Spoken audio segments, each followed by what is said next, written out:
Hello everyone, myself Mohammad Aftab. I am from Bareilly. I am a BMS third year student. Now, we will discuss about the topic that is reproduction. Class 10, है ना? So, first of all, what is reproduction? है ना? तो reproduction जानने से पहले एक question और आता है कि what is the need of reproduction? What is the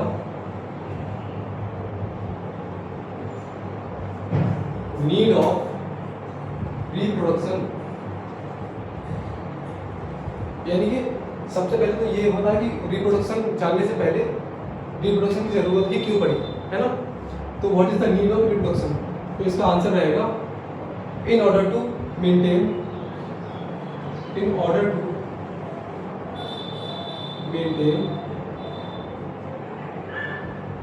the continuity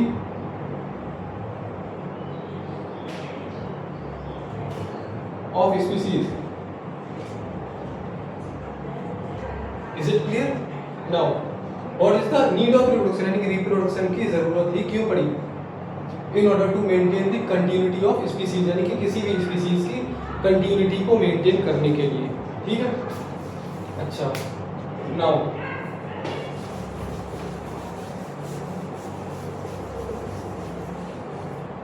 we are going to discuss about the definition of reproduction.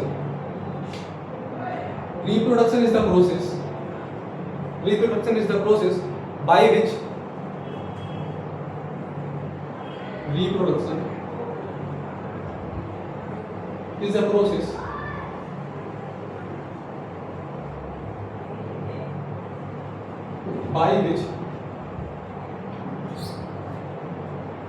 the parental organism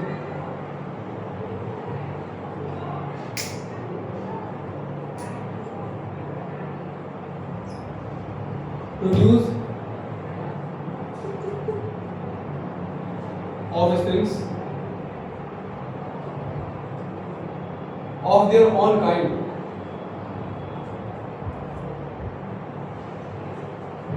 इस डेफिनेशन को समझो.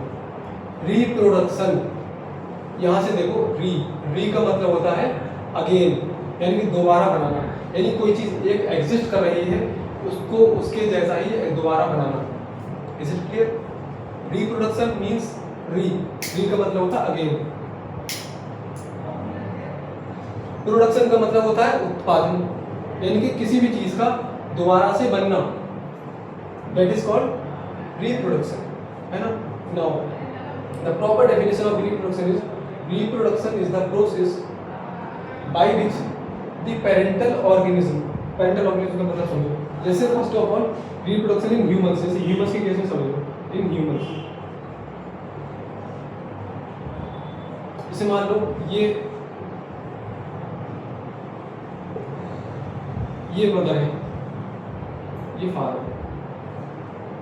ठीक है? इन दोनों से बने इनके ऑफस्प्रिंग्स, ठीक है? तो reproduction is the process by which the parental organism, these are parental organisms, ठीक है? अच्छा, इनसे बने ये कहलाते हैं ऑफस्प्रिंग्स, और we can say that progeny, ठीक है? ये चीज क्लियर हुई, है ना? तो जैसे ह्यूमंस के केस में हमने देखा कि दो पेरेंटल ऑर्गेनिज्म ने मिलकर ऑफस्प्रिंग्स और प्रोजेनी बनाई, ठीक है? तो यही डेफिनेशन में लिखा हुआ है, reproduction is the process by which the parental organism produce offsprings of their on kind. इस चीज का मतलब समझो, ऑफ देयर ऑन काइंड. समझो, जैसे इंसान मिलके इंसान ही पैदा करेंगे. मान लो यहाँ पर बिल्ली है, ये दो बिल्लियां हैं, ये मिलके बिल्ली ही पैदा करेंगे, है ना? एक हाथी को ही पैदा करेगा, है ना? तो यहीं पर ये लिखा है ऑफ देयर ऑन काइंड, ठीक है? Reproduction is the process by which the parental organism produce offsprings of their on kind, यानी कि अपने जैसे बच्चे बनाना ही रिप्रोडक्शन कहलाता है. Is it clear?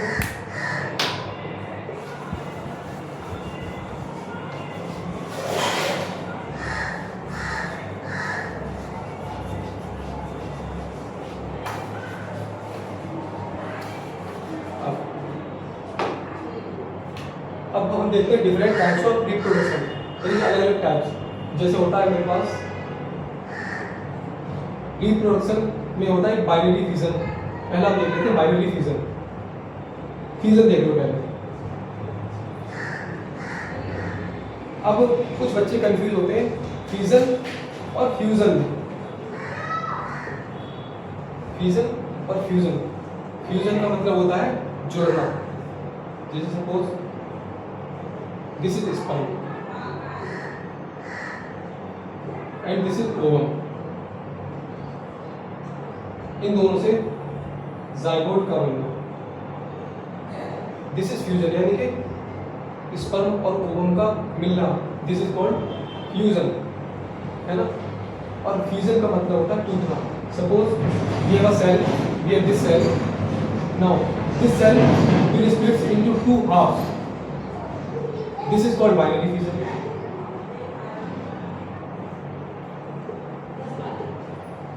So fission का मतलब होता है टूटना और फ्यूजन का मतलब होता है जुड़ना, है ना। ठीक है, तो अब हम फ्यूजन देखते हैं। फ्यूजन और फ्यूजन का कंफ्यूजन दूर हो गया। अब हम देखते हैं फ्यूजन।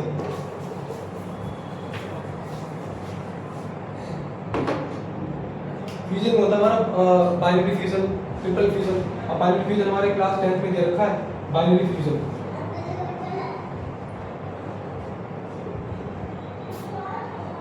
एग्जांपल हमारा दे रखा है अमीबा। अब सबसे पहली बात, फ्यूजन सिंपल यूनिसेलुलर ऑर्गेनिज्म में पाया जाता है। ठीक है, यूनिसेलुलर ऑर्गेनिज्म, यूनिसेलुलर ऑर्गेनिज्म। ठीक है, suppose we have this amoeba,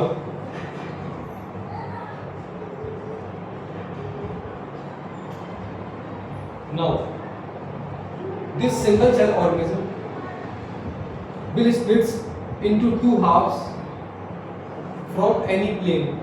ठीक है, it may divide in this plane or it may divide or splits in this plane, है ना। So it will produce two offsprings like this। ठीक है, इनको बोलते हैं ऑफस्प्रिंग्स।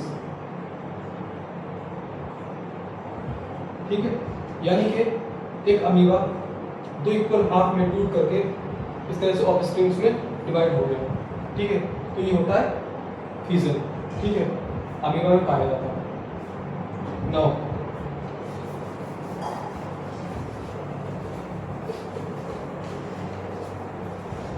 एक और टाइप है हमारे पास रिप्रोडक्शन में, इसका एग्जाम्पल क्या रहेगा, अमीबा। ठीक है, नाउ एक और है हमारे पास budding.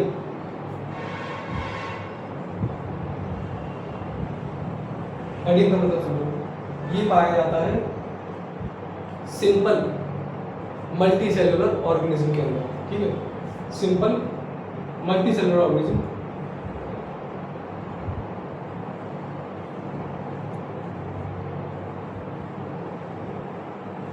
With simple body organisation.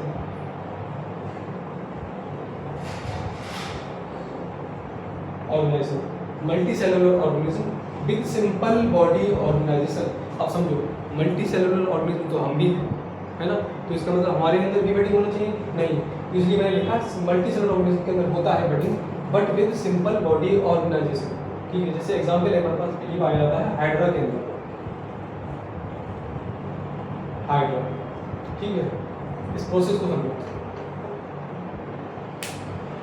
जैसे सपोज मेरे पास ये एक हाइड्रा है। ठीक है, इस तरह से एक मेरे पास हाइड्रा है। अब क्या होगा, कुछ टाइम के बाद इस हाइड्रा के अंदर इस तरह से एक बर्ड निकल आएगी। ठीक है, ये बर्ड निकल आएगी। अब कुछ टाइम के बाद ये बर्ड थोड़ी सी बड़ी होगी, मान लीजिए ये बर्ड थोड़ी सी मेच्योर हो गई है इस तरह से। ठीक है, इस तरह से मेच्योर होगी। अब कुछ टाइम के बाद जब फुली मेच्योर हो जाएगी तो ये बर्ड यहाँ से डिटैच हो जाएगी, इस तरह से हट जाएगी। ये हट के मान लो ये आ गई कि ये पुराना वाला है हाइड्रा। ठीक है, ये मान लो ये बर्ड यहाँ पर आ गई पूरा मेच्योर। अब ये एक नया हाइड्रा बना देगी, दिस इज बडिंग। ठीक है, एक डायग्राम से भी समझ लेते हैं हम लोग।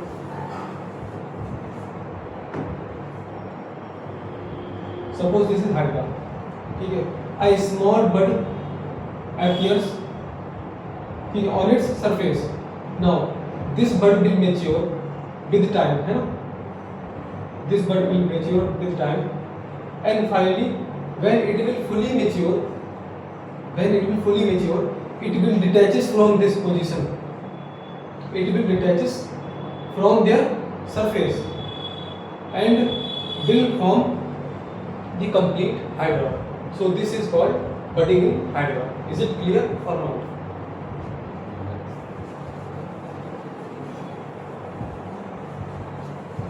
Now we have the third process of reproduction, that is fragmentation.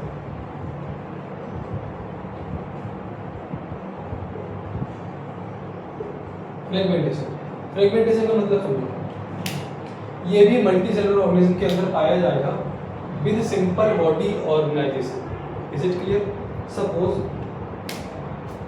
अब फ्रेगमेंटेशन किसके अंदर पाया जाता है? स्पाइरोगायरा के अंदर। Spirogyra, suppose this is Spirogyra. Is it clear? अब ये मान लो एक मेच्योर स्पाइरोगायरा है, ठीक है, या फिर हम कह सकते हैं ये पेरेंटल ऑर्गेनिज्म है। अब जब ये रिप्रोडक्शन को करेगा तो क्या होगा? सपोज इसका एक कोई भी पार्ट स्पाइरोगायरा का इस तरह से हट जाता है या फिर टूट जाता है, ठीक है, ये स्पाइरोगायरा का एक पीस है।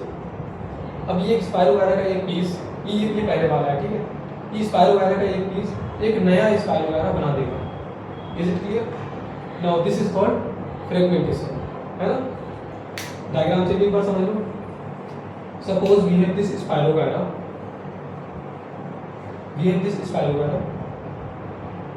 it will cut into pieces and the pieces will form the complete spirogyra, इस तरह से, ठीक है। ये मान लो छोटा सा पीस हुआ, यहाँ से पूरा स्पाइरोगायरा, ठीक है, तो ये होता है फ्रेगमेंटेशन। अच्छा, इसके बाद क्या है?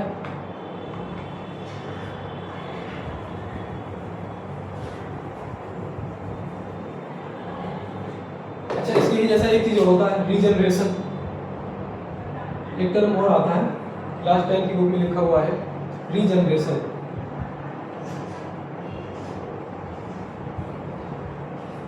रीजनरेशन ये पाया जाता है प्लेनेरिया के अंदर।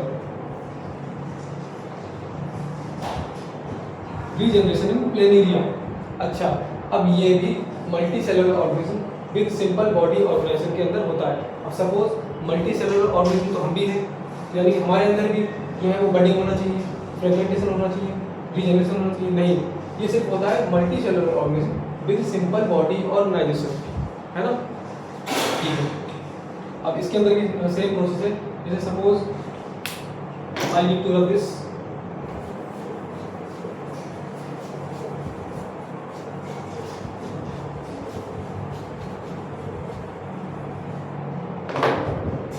our topic is regeneration।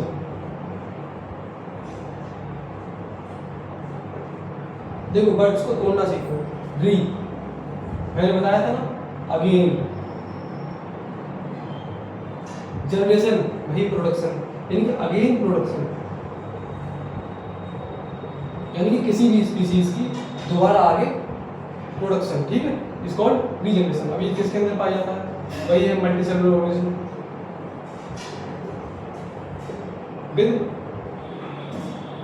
simple body organization।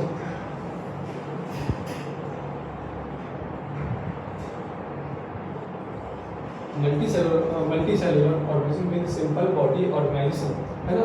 अच्छा, किसके अंदर पाया जाता है ये? एग्जाम्पल इसका क्या रहेगा? Planaria. Suppose we have this planaria,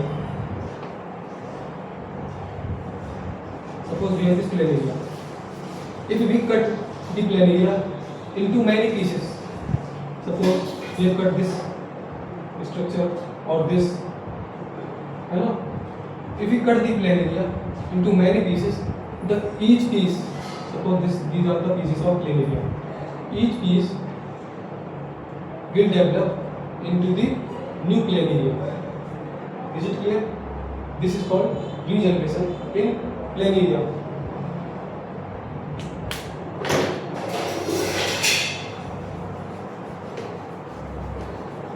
Okay. Stop.